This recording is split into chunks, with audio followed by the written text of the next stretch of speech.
आचार्य महाराज कहते हैं कि जो सुनने का इच्छुक है और मंद मेघा भी उसको मैं अनेकों बार भी सुनाऊंगा और अनेकों बार सुनाने पर भी पुनरुक्ति दोष नहीं लगेगा। क्यों? मंद मेघा भी शिष्य हैं। केवल एक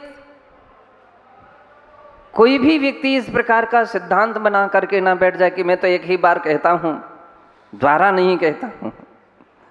तो नहीं, एक ही बार कहते हो, द्वारा नहीं कहते हो, उन लोगों के लिए ठीक है जो विद्वान हैं।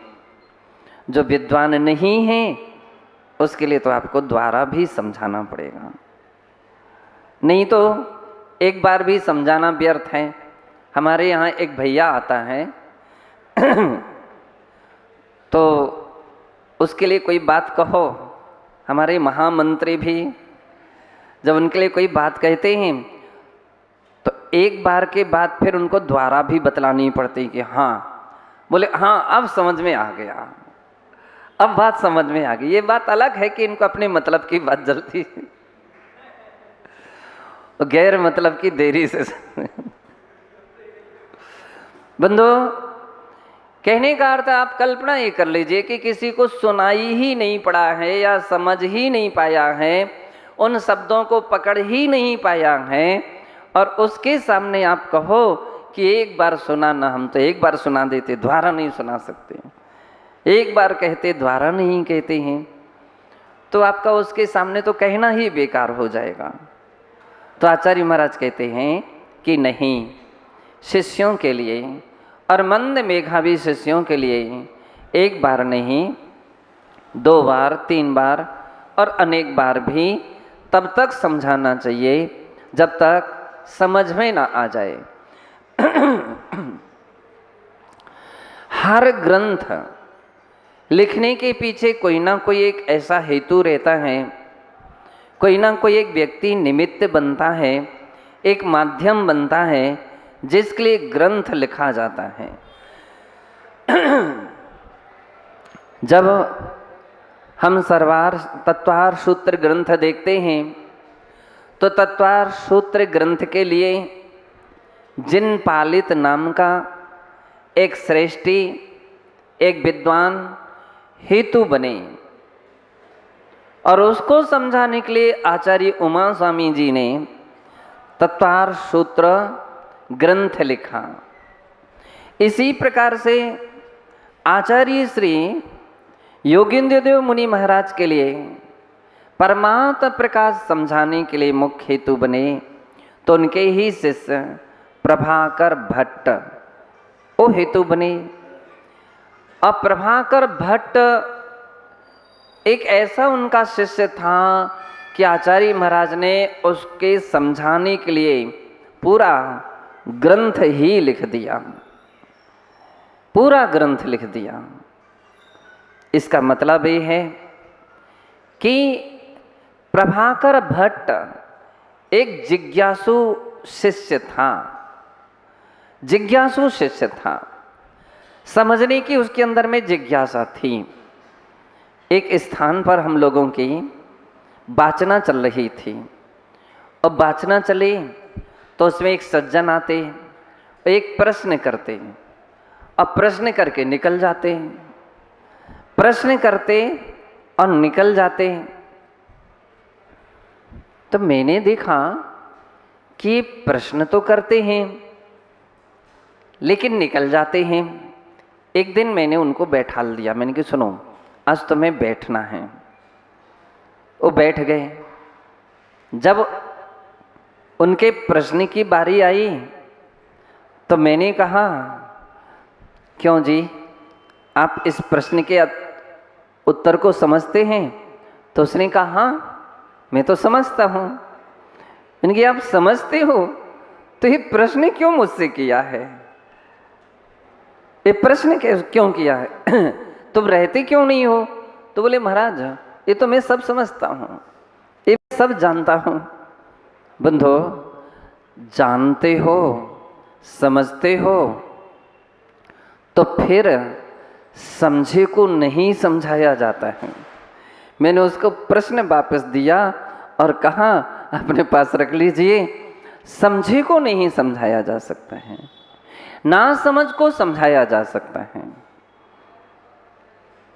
सोए हुए व्यक्ति को उठाया जा सकता है, लेकिन जो सोया तो नहीं है किंतु सोने का बहाना किए हुए लेटा है, तो उसको कभी जगा सकते हो क्या? कोई जगा सकेगा क्या? नहीं जगा सकता है। बंधु, कहने का अर्थ ये है कि हमें अंदर की स्वयं की जिज्ञासा जब उत्पन्न होती है तो गुरुजन करुणाशील होते हैं और वो समझाने की कोशिश करते हैं। प्रभाकर भट्ट एक ऐसा शिष्य है प्रभाचंद्र महाराज का, एक ऐसा जिज्ञासु शिष्य है कि आमतौर पर साधुओं के पास जैसे तुम्हारे पास समय नहीं रहता है, तो महाराज भी तो खाली नहीं बैठे रहते। पंकज, सही बात है ना? खाली नहीं बैठे रहते। महाराज तुमसे भी ज़्यादा व्यस्त रहते हैं। जब अपन देखते हैं तो बहुत सारे लोग बोलते हैं महाराज को क्या काम, महाराज को क्या काम, क्या काम करना है?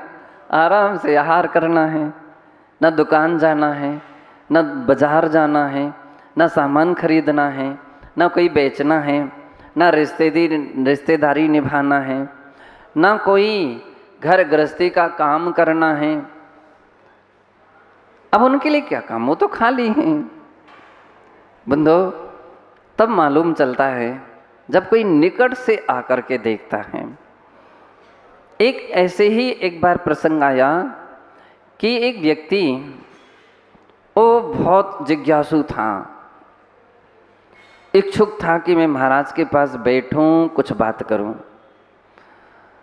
तो आया तो ऐसे समय पर आया कि जिस समय हमारी दोपहर की सामायिक का समय था और मैं सामायिक में बैठ चुका था।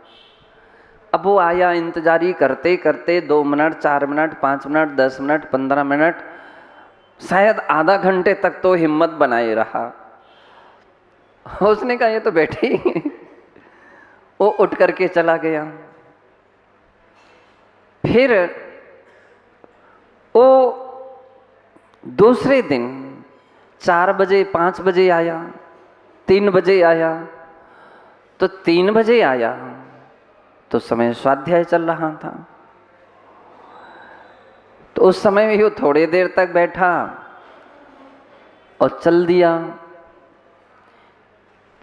फिर एक दिन वो 6 बजे आया शाम को। जब वो 6 बजे आया तो महाराज लोग प्रतिक्रमण कर रहे थे। फिर वो चला गया। फिर वो 7 बजे आ गया एक दिन। जब वो 7 बजे आया तो महाराज लोग फिर से अपनी सामायिक आदि में बैठ गए। वो 8 बजे आया एक दिन। 8 बजे तो मौन था। फिर उसने कहा अरे क्या करना चाहिए? ठीक है, पता लगा लिया महाराज लोग सो करके कितने बजे उठते हैं। तो मालूम चला कि महाराज 3 बजे सो करके उठते हैं। तो 3 बजे आ गया। 3 बजे भी तो मौन रहता है और महाराज अपना स्वाध्याय कर रहे थे। 4 बजे उसने देखा महाराज प्रतिक्रमण में बैठ गए, सामायिक में बैठ गए। 6 बज गए। 6 बजे भी उसने इंतजारी की। तो महाराज स्तुति पाठ और स्तोत्र पाठ में बैठ गए। अब तो बड़ा आश्चर्य करने लगा कि अरे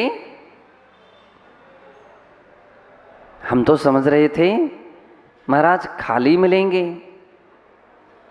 अंत में जाकर के उसने 7, साढ़े 7 बजे आया तो महाराज क्लास पढ़ा रहे थे।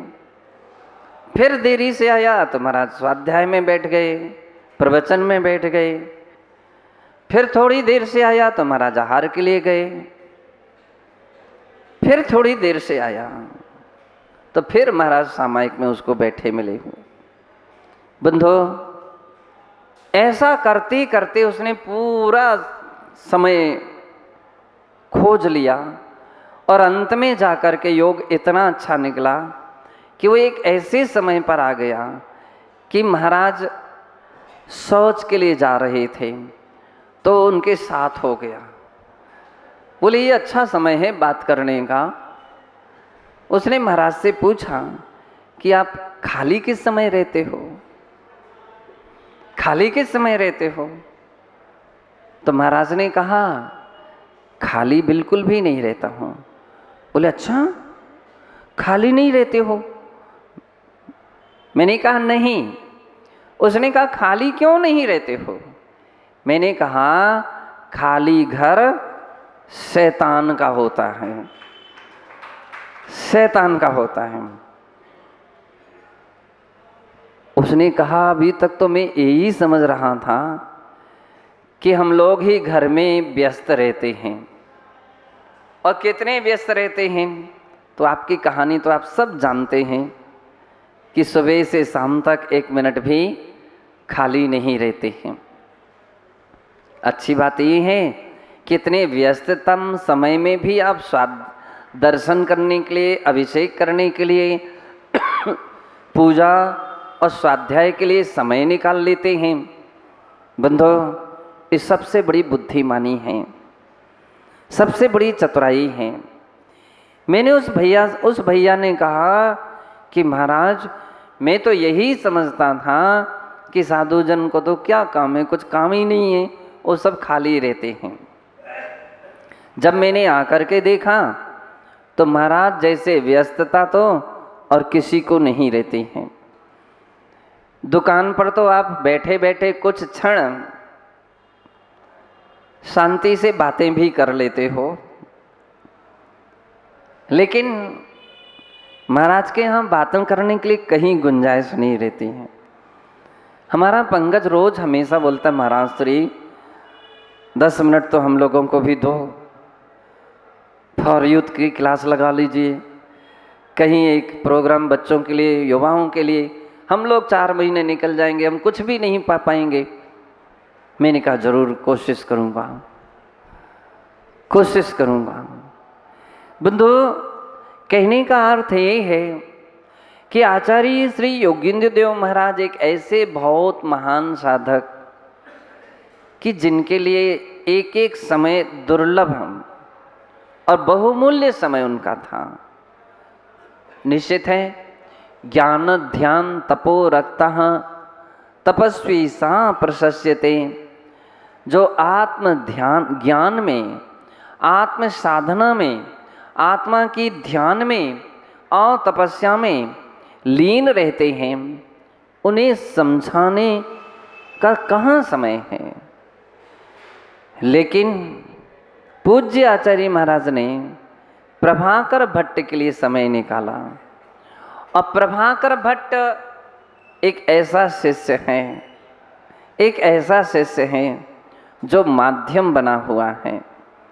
बंधो, जिसके अंदर में कितनी उपकार की भावना होगी, शायद प्रभाकर भट्ट ने ही ग्रंथ लेखन शुरू कर दिया होगा। महाराज बोलते गए और वो लिखता गया होगा। अथवा ऐसा भी हो सकता है कि महाराज तैयारी करके आते थे और फिर उसको क्लास में समझाते थे। बंधो, केवल एक प्रभाकर भट्ट के समझाने के लिए आचार्य महाराज ने इतना परिश्रम किया, इतना परिश्रम किया कि पूरा का पूरा ग्रंथ लिख दिया। कभी कभी अपन को ऐसा लगने लगता है कि अगर कोई एक बच्चा पढ़ने के लिए आए तो अपन पहले से बना, कितने लोग हो, अकेले हैं महाराज, चलो और पढ़ लेना किसी से, अपन ऐसा बोल देते हैं। कभी कभी ऐसा लगने लगता है अब एक को क्या पढ़ाना, एक को क्या पढ़ाना। परम पूज्य तपस्वी सम्राट आचार्य श्री सन्मति सागर जी महाराज को मैंने एक दिन इस रूप में देखा कि नागपुर का चातुर्मास चल रहा था और चातुर्मास के समय एक दिन घनघोर बारिश हो रही थी, पानी बरस रहा था और उस बरसते पानी में प्रवचन के समय तक कोई भी नहीं आ पाया। यहाँ तक कि व्यवस्थापक भी नहीं आ पाए। केवल 2 व्यक्ति उस समय आए। कौन?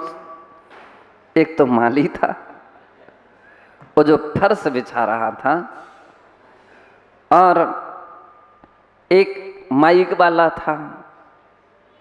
ये 2 व्यक्ति थे और दोनों भी महाराज के पास आए तो इसलिए आए थे कि आज प्रवचन होगा कि नहीं होगा, अगर नहीं हो तो फिर हम जाएं या फर्श ना बिछाएं। महाराज ने कहा नहीं, प्रवचन तो होगा।